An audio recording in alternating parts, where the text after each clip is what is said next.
ada gedungnya, bisa dilihat putih dan indah. Dan sesaat lagi kita akan masuk untuk mewawancarai Pak Pepi Nugraha yang selaku pendiri Kompasiana.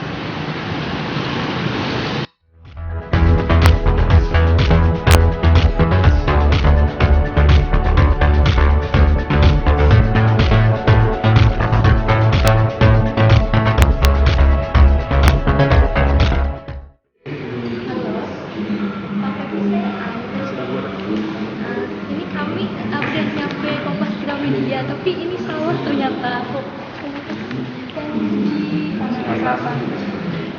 Oh, Palmerah Barat. Oh iya. Oh iya, mohon maaf ya Pak, Bapak rapatnya jam berapa? Oh iya, dan kami segera ke sana ya Pak. Di salah. Kalau usah di Palmerah Barat, tapi kita di selatan.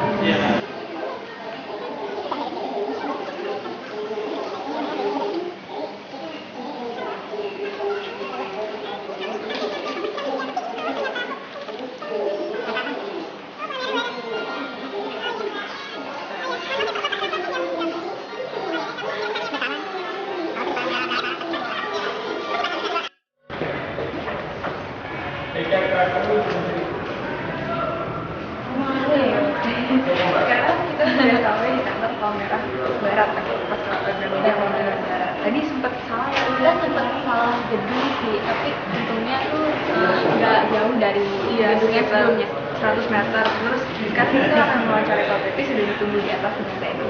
ya. Sekarang kita udah sampai di kantor Kompas Gramedia di Palmerah Barat. Setelah lagi kita akan ketemu Pak Pepi Nugraha selaku pendiri Kompasiana untuk Selamat siang Pak Pepi. Iya, selamat siang. Jadi sekarang kami di sini mau bertanya soal pengalaman Bapak sebagai jurnalis. Awalnya itu Bapak gimana? Bisa sih Pak, kenapa Bapak bisa terjun ke dunia jurnalis? Ya, saya pikir karena pertama dunia jurnalis itu ya, maksudnya dunia jurnalisme itu berbeda dengan profesi yang lain. Jadi dia perpaduan antara kecakapan kita dalam menulis, berbicara, dan juga kecakapan kita dalam hal menantang dalam artian menantang keadaan, situasi kepepet, menantang suasana, atau katakanlah mengejar orang. Jadi memang dunia jurnalistik ini dunia yang sangat unik karena di sana bukan kantoran, disebut bekerja di lapangan. Kalau orang yang tidak punya minat terhadap dunia tulis-menulis dan tantangan, mungkin dia tidak akan bisa jadi seorang wartawan jurnalis. Oke Pak. Bapak memang dari awal misalnya masuk kuliah sudah ada minat gitu, sudah juga tahu karirnya akan di jurnalistik, atau Bapak setelah mengetahui mungkin dari siapa, mungkin terpengaruh dari teman atau dari orang yang sudah menjadi jurnalis, atau bagaimana Iya. tertarik gitu?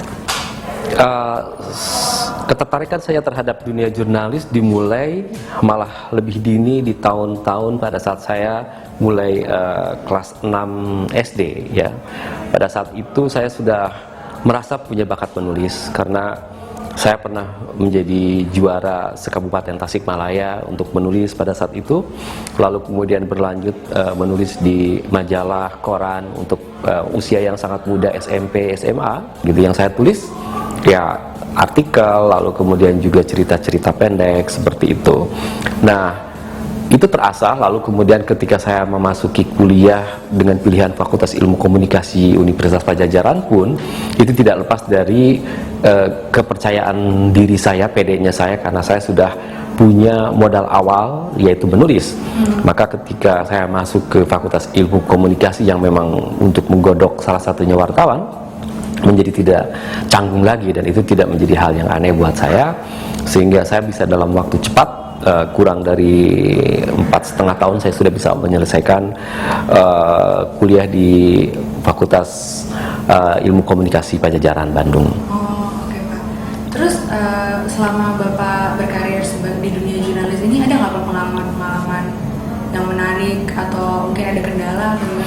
Ya, pengalaman yang menarik karena untuk menjadi wartawan di sebuah harian besar terkenal yaitu Harian Kompas itu tidaklah mudah begitu ya. Persyaratannya saat itu antara lain harus bisa bicara aktif bahasa asing lainnya selain bahasa Inggris begitu. Nah, modal itu pun secara sadar saya sudah mulai asas sejak saya masuk Fakultas Ilmu Komunikasi itu. Lalu kemudian saya mencoba kursus bahasa Jerman, dan saya mungkin karena berbakat dalam bahasa sehingga pada saat itu bahasa Jerman saya lebih baik dari bahasa Inggris saya pada saat mahasiswa dulu begitu ya. Nah, tetapi ternyata untuk menjadi wartawan Harian Kompas juga jodoh-jodohan ya. Pada saat itu, pada saat saya keluar untuk sebagai sarjana ilmu komunikasi, nah saat itu saya telat untuk mengikuti testing sebagai wartawan karena sudah berlangsung. Nah, yang saat itu ada adalah kesempatan untuk menjadi pustakawan. Maka kemudian karena saya ingin menjadi wartawan Harian Kompas, saya lalu kemudian masuk sebagai pustakawan tahun 90 usai saya kuliah, bahkan saya belum menyelesaikan skripsi. Lalu kemudian saya 3 tahunan sebagai pustakawan dan menganalisa data, lalu kemudian sebentar menjadi staf litbang. Tetapi karena panggilan saya untuk menjadi wartawan, saya ketika ada kesempatan untuk rekrutmen menjadi wartawan, saya kemudian ikut lagi testing dan lulus testing. Lalu sejak tahun 95 saya menjadi wartawan Harian Kompas. Jadi memang awalnya walaupun belum jadi wartawan sempat jadi pustakawan dulu ya? Ya, itu sebenarnya punya nilai tambah bagi saya karena perjalanannya ketika saya sebagai staf pustakawan di sana, saya berhadapan dengan buku-buku baru ya, yang kemudian saya serap sebanyak-banyaknya. Saya belajar dari situ, lalu kemudian saya coba menganalisa sebuah berita ataupun laporan-laporan dari Newsweek, Time, Far Eastern Economic Review, The Economist pada saat itu. Jadi pengetahuan saya bertambah terus, padahal saya tidak ke lapangan, tetapi saya memang pekerjaan saya menuntut saya harus baca itu semua. Lalu menganalisa data juga menjadi bukan pekerjaan hal yang sulit bagi saya.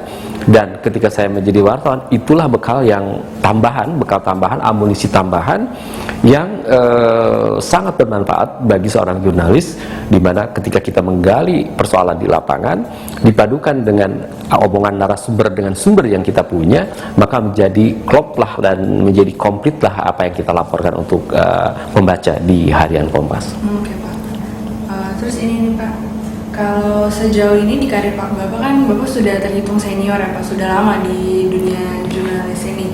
Nah, Bapak ada nggak pencapaian yang paling berkesan gitu Pak, yang membanggakan? Iya. Kalau seorang penulis novel itu ada yang disebut masterpiece ya, demikian juga pelukis itu ada masterpiece. Nah, di wartawan masterpiece itu harus setiap hari kita gali gitu. Jadi tidak ada masterpiece tulisan gitu atau laporan itu yang kemudian ya, kecuali kalau memang di luar negeri ada yang sifatnya Pulitzer kayak gitu, hadiah terbesar atau terhebat lah dalam sejarah pencapaian jurnalis gitu. Tapi saya selalu menganggap bekerja sebagai wartawan di Harian Kompas yang besar ini gitu adalah upaya untuk membuat masterpiece setiap hari gitu. Sehingga persiapan kita lah yang harus lebih matang, dan kita harus siap diterjunkan di medan tempur apapun. Saya misalnya masuk tahun 90 tercatat sebagai karyawan di Harian Kompas sebagai pustakawan lalu kemudian litbang, dan dilanjutkan tahun 95 sebagai wartawan. Itu sudah kenyang ditugaskan ke berbagai daerah, ke berbagai wilayah di dalam dan luar negeri misalnya. Nah, kebetulan yang paling berkesan dalam hidup saya adalah ketika saya harus berhadapan dengan orang-orang yang sedang berperang karena keyakinan, yaitu pada saat peristiwa Ambon dan Poso pada saat itu ya, tahun 2000, sekitar tahun 2009 ya, 2009. Dan saya pasca kerusuhan di Ambon karena kebetulan bertugas di Makassar untuk Indonesia Timur, jadi saya harus selalu bolak-balik antara Makassar, Ambon, Makassar, Poso, seterusnya begitu, dan juga Papua yang pada saat itu sedang bergolak. Nah, inilah kemudian menjadi memberikan pemahaman yang sangat bermakna bagi saya bahwa sebenarnya wartawan juga bisa berperan untuk mendamaikan suasana yang tidak kondusif, suasana peperangan atau kerusuhan horizontal yang kita kenal, terutama yang sifatnya keyakinan ya antar agama begitu, bahwa pertempuran itu sangat dahsyat dan memang merugikan gitu ya, buat apa lagi.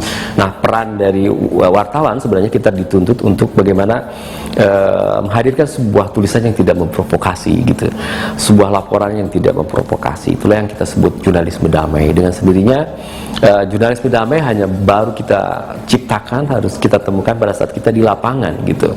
Tidak mungkin misalnya salah satu pihak kita memberitakan korban salah satu pihak, lalu besoknya lagi kita memberitakan jumlah pihak yang lain menjadi korban. Ini tidak akan selesai-selesai. Tapi bagaimana seorang jurnalis misalnya lebih mengemukakan narasumber-narasumber yang membuat suasana kondusif lebih aman, itu adalah tantangan kita, karena kita harus masuk ke dalam dua zona yang berbeda karena keyakinan. Saya keyakinan A, sementara saya harus masuk ke keyakinan B. Itu punya naluri dan punya keberanian sendiri. Karena pada saat pecah perang saudara ya, kata keyakinan di Ambon dulu, kita bisa mati konyol gara-gara KTP gitu ya, karena di KTP kita tertera agama A, agama B. Kalau kita terjebak di kelompok A dan B, maka kita bisa mati konyol. Nah, ini kita harus punya nyali, punya keberanian, mana pada saat-saat tertentu kita harus berhadapan dengan orang dan menjadi kawan orang itu untuk kemudian bisa menembus narasumber yang berada di daerah yang tidak seiman atau sealiran dengan saya gitu. Karena bagaimanapun bagi saya agama itu adalah embed dari sononya, karena saya terlahir sebagai agama A, agama B, dan saya tidak meminta. Sehingga bagi saya itu pun ketika orang berperang karena itu pun sangat absurd, dan ini adalah pengalaman yang luar biasa bagi hidup saya sebagai wartawan. Saya bisa memahami betapa kejam, betapa sadisnya perang karena berbeda keyakinan gitu. Semangat saling menghabisi saya lihat di depan mata kepala sendiri, dan bagaimana saya harus memberitakan itu sehingga menghasilkan sebuah berita yang tidak memprovoking adalah tantangan dari wartawan atau jurnalis seperti saya di medan tempur atau di lapangan gitu. Kalau awal mulanya Kompasiana berdiri itu gimana ya? Nah, ini menarik ya, karena perubahan dunia ini sangat dinamis, terutama juga di bidang media dan jurnalistik. Dulu kita hanya mengenal media massa. Ya, media massa kita bagi-bagi, ada media cetak dan media elektronik, lalu kemudian ada media online ya. Sekarang berubah lagi media digital. Dulu ada media massa, tetapi ketika internet ditemukan oleh Sir Berners-Lee orang Inggris gitu ya, di tahun 90, maka inilah yang saya sebut revolusi yang mengubah wajah media, karena dari situlah ketika internet lahir, maka lahir kemudian apa yang kita sebut sebagai media sosial. Nah, media sosial berbeda dengan media massa.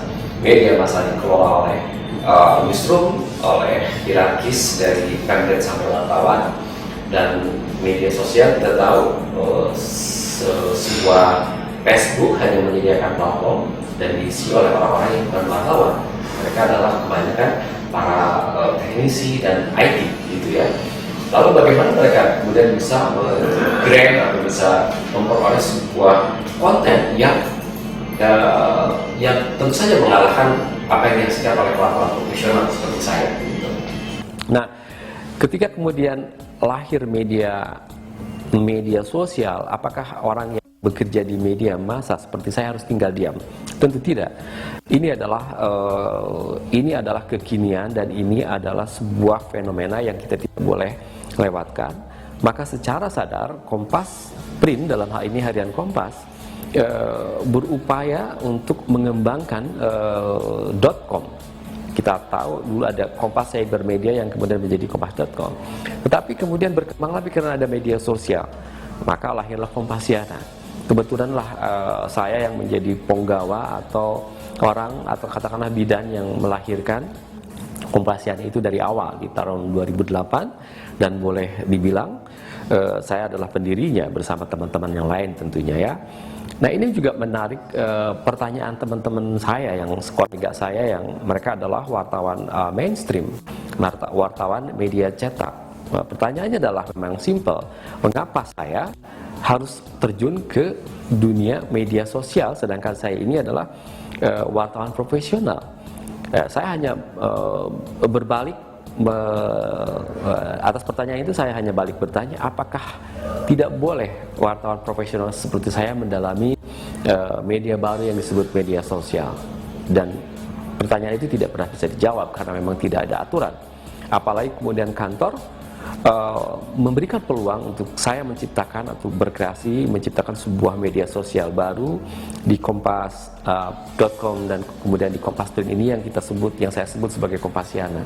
Nah, sejak berdirinya dari 2008 sampai sekarang, let's say 6 tahun sampai 7 tahun, kita sudah sekarang by Alexa, ranking Alexa sudah menduduki posisi 26 sekarang ini, dan pernah pada saat Pilpres kemarin rame-ramenya itu kita sempat menyentuh posisi Alexa 22, situs terbesar 100 ya di Indonesia. Bayangkan kita ranking ke-22, padahal itu adalah sebuah social blog gitu. Nah, kunci dari memelihara dan membesarkan sebuah sosial media adalah keyakinan dan ketekunan kita, kesabaran kita. Bayangkan kalau kita hanya punya blog sendiri gitu, saya bisa mendapatkannya dari WordPress, dari Blogshop, dari Blogshop ya, atau dari yang lain-lainnya. Tetapi ketika saya menulis, saya pasti frustasi karena nggak ada yang baca siapa saya kalau saya tidak terkenal. Mungkin kita bisa share di Facebook, tapi kan hanya sebatas teman-teman saya yang tahu, juga itu pun berapa yang mau mengklik gitu. Tetapi berbeda dengan di Kompasiana, dia adalah sebuah media dengan kumpulan orang banyak, tidak hanya sekedar pembaca yang jumlahnya 8 juta per bulan itu, tetapi juga ada penulis. Di Kompasiana sudah ada sekitar 300.000 penulis atau mereka yang member register. Ya, yang membuat member register, artinya mereka yang sudah terdaftar sebagai Kompasianer. Dan saya cukup optimis 1% saja dari 300.000 itu yang menulis di Kompas cukuplah menghidupi Kompasiana dari konten-kontennya. Sekarang bicara konten yang ada di Kompasiana, setiap hari kita kebanjiran 600 sampai 1000 konten sehari, dan itu konten warga. Nah, sementara di Kompasiana kita tidak punya wartawan, tapi bisa menghasilkan 600 sampai 1000 artikel per hari. Awal perkembangannya tuh gimana ya? Awal perkembangannya karena memang antusiasme warga dalam hal menulis. Jadi saya merasa warga ini pada saat sebelum berdirinya Kompasiana kurang cukup terwadahi, ya kan? Baik pemikiran mereka, dalam pengertian fiksi mereka, opini mereka, laporan mereka, curhat mereka itu tidak merasa cukup termuat di media yang sempit, misalnya untuk media cetak. Bahkan media online pun tidak menyediakan tempat untuk bagaimana mereka mengajak mereka menulis atau kecuali mengomentari sebuah berita, ya kan? Seperti itu. Nah, saya melihat peluang itu, bahwa ternyata warga juga perlu media untuk menyampaikan gagasannya. Maka ketika Kompasiana hadir sebagai platform media warga, disitulah warga kemudian menumpahkan semua artikelnya, semua unek-uneknya dalam bentuk tulisan, laporan, bahkan fiksi. Nah, itu keunikan dari Kompasiana, dan sampai sekarang kekuatan itulah yang kemudian menjadikan Kompasiana yang terbesar sekarang di Indonesia, bahkan di Asia Tenggara. Pas awal perkembangannya itu ada kayak kendala atau? Ya, menarik pertanyaannya soal kendala. Kendala ini malah seperti saya tadi sudah kasih rambu-rambu, justru ada pertanyaan dari teman-teman sendiri, kolega sendiri.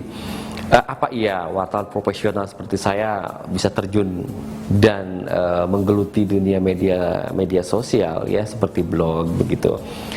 Dan saya harus meyakinkan bahwa itu bisa. Saya harus meyakinkan teman-teman se-korea atau se-profesi yang sama-sama sebagai wartawan profesional, ya kan, di mana tempat saya bekerja, bahwa kalian juga bisa menulis di blog walaupun kalian adalah wartawan profesional. Karena tidak semua unek-unek yang kalian punya tidak semua kreativitas yang kalian punya terwadahi di media di mana kalian bisa bekerja. Maka ketika kita misalnya punya puisi, punya curhat buat istri, buat suami, buat anak, atau buat tetangga, punya curhat misalnya selain apa yang kita laporkan di media mainstream kita, maka kita bisa laporkan di media sosial kita, di akun kita, sehingga orang lain bisa menjawab, bisa membaca hal-hal yang kita pikirkan atau yang kita sampaikan.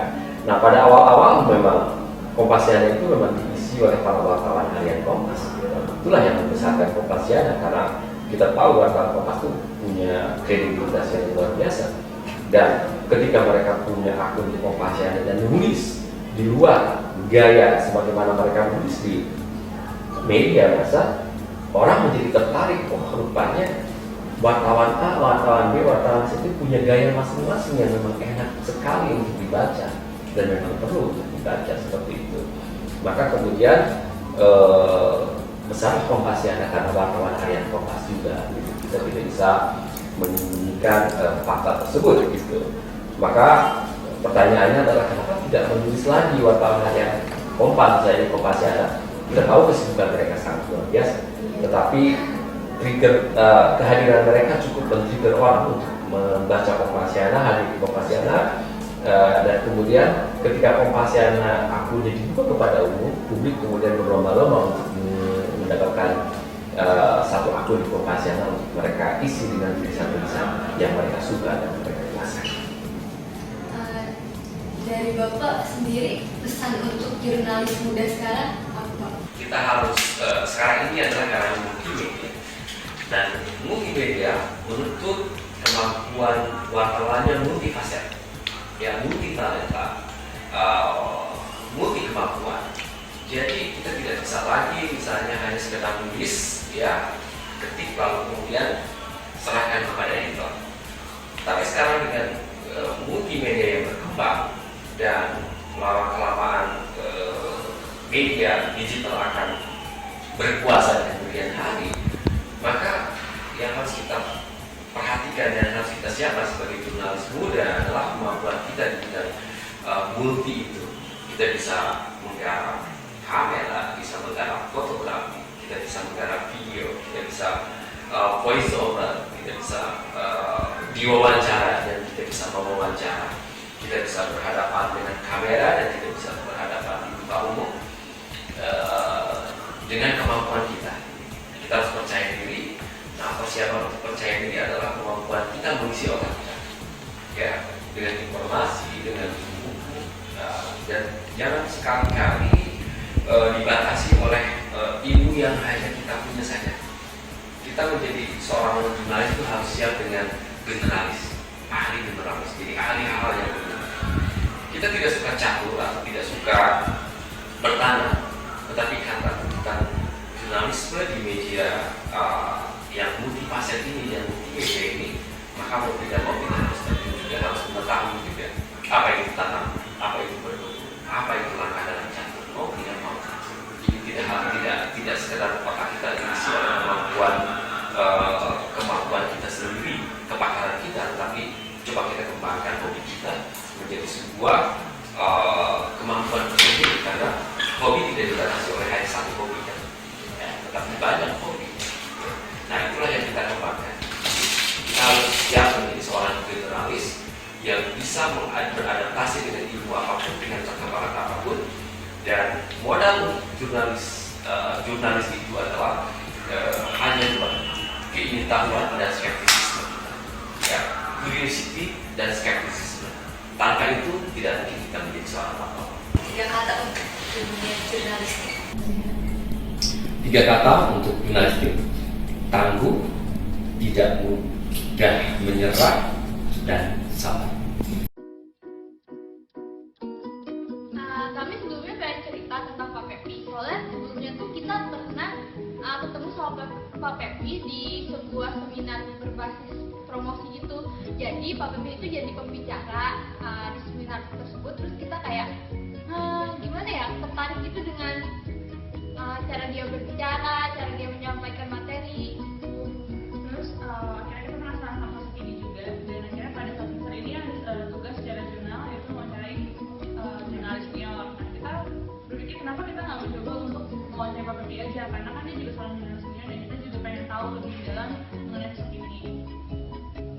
terus aslinya itu ternyata saat ketemu Pak Pepi itu orangnya lebih muda dari yang dipikirkan lah ya. Terus orangnya ramah, sangat ramah, sangat interaktif, orangnya nggak yang kaku, nggak yang formal, dan bisa dibilang salah satu tokoh penting di dalam jurnalistik, terutama di online journalism atau apa itu Kompasiana dan jurnalisme masyarakat gitu. Pak Pepi itu banyak banget mengajari calon-calon jurnalis baru, dan dia itu banyak banget ngasih tips-tips dan saran untuk calon-calon jurnalis yang nantinya bakal jadi jurnalis juga kayak dia gitu. Apalagi Pak Pepi orangnya humble, friendly buat mahasiswa, terus juga dia kan orang terpenting jurnalistik itu. Oh, dari gue sendiri sih, Pak Pepi itu aslinya lebih ramah dari yang dari ekspektasi saya, dan ternyata teman saya itu adalah anak dari Pak Pepi, dan saya tahu setelah habis wawancara itu. Terus dia juga membawa santai banget, maksudnya biasanya dia kan bawa, oh kalau misalnya berjadi pemimpin Kompasiana pasti orangnya bakal kaku atau gimana, tapi ini dia benar-benar bawaannya santai banget, benar-benar kayak saling apa ya, kayak saling kayak temen gitu kemarin. Oke, Sekian. sekian dari kita.